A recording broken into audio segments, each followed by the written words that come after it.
একজন খালেদা জিয়া এই দেশের নারী উন্নয়নের জন্য, এই দেশের উন্নয়নের জন্য যা করে গিয়েছেন, আগামী দিনে সেই মা বোনদের কাছে অনুরোধ থাকবে বেগম খালেদা জিয়া সেই আদর্শকে ধারণ করে দেশের স্বার্থ কে টিকিয়ে রাখার জন্য নিজের সন্তানকেও যদি বিসর্জন দিতে হয়, এই ব্যাপারে আপনাদের সেই মনোবল, সেই দৃঢ় মনোভাব করে তুলতে হবে। বিগত দিনের কোনো ভুল ভ্রান্তি হয়ে থাকলে কথাবার্তায়, চলাফেরায়, আচরণে যদি কোনো সময় কোনো বেদবি পেয়ে থাকেন, মনে কোনো কষ্ট পেয়ে থাকেন, আমাদের ছেলেপেলের দ্বারা আল্লাহর হস্তে আজকের এই দোয়া মাহফিলে আপনাদের কাছে ক্ষমা চেয়ে নিচ্ছি। মানুষ ঐক্যবদ্ধ ছিল, ঐক্যবদ্ধ আছে, আগামী দিন ঐক্যবদ্ধ শক্তি নিয়ে আমরা একটি সুন্দর, শান্তিপূর্ণ, সমৃদ্ধির বাংলাদেশ গড়তে চাই।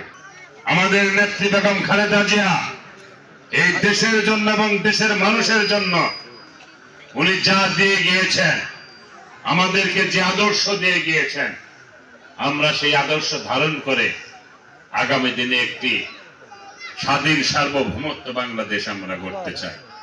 জেল খাটাকে মেনে নিয়েছেন, কিন্তু বাংলাদেশের জনগণকে ভুলে উনি এই দেশ থেকে চলে যায় না।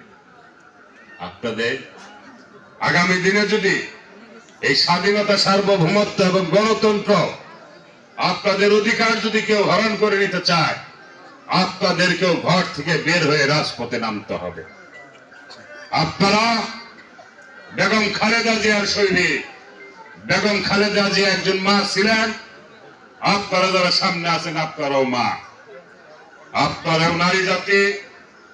একজন নারী যদি তার সন্তানদেরকে বিসর্জন দিয়ে দেশের মানুষকে, দেশের ভূখণ্ডকে যদি রক্ষার জন্য সমস্ত কিছু মেনে নেয়, আপনাদেরকেও আগামী দিনে যে কোনো কিছুর বিনিময় হলেও আপনাদের অধিকার প্রতিষ্ঠা করতে হবে।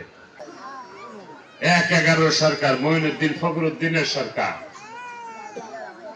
তাকে বিভিন্ন ভাবে প্রস্তাব দিয়েছিলেন যে আপনি যদি বাঁচতে চান, আপনাদের সন্তানকে যদি বাঁচতে চান, তাহলে আমরা ব্যবস্থা করে দেই, আপনি বিদেশে চলে যান। উনি সেই দিন দৃঢ় কণ্ঠে বলেছিলেন যে বাংলাদেশের বাইরে আমার কোনো ঠিকানা নেই। তারপর থেকে শুরু হয়েছিল তার সন্তানদের উপর শারীরিক নির্যাতন। নির্যাতনের শিকার হয়ে তার ছোট ছেলে আরাফাত রহমান কুকু আমাদের মাঝ থেকে উনি চিরবিদায় নিয়েছেন। প্রেসিডেন্ট জিয়াউর রহমান রব্বুল আলামিন তার কবরকে তুমি জান্নাতের বাগিচায় পরিণত করে দাও। রব্বুল আলামিন, রব্বুল আলামিন। তারপরে রব্বুল আলামিন দেশের আরেকজন দায়িত্বশীল রব্বুল আলামিন মরহুম বেগম খালেদা জিয়া ইন্তেকাল ফরমাইছেন। আল্লাহ তার কবরকে তুমি জান্নাতুল ফিরদৌস নসিব করিয়া দাও। ইয়া মাওলা, তুমি আমাদের সকলকে মাফ করিয়া দাও।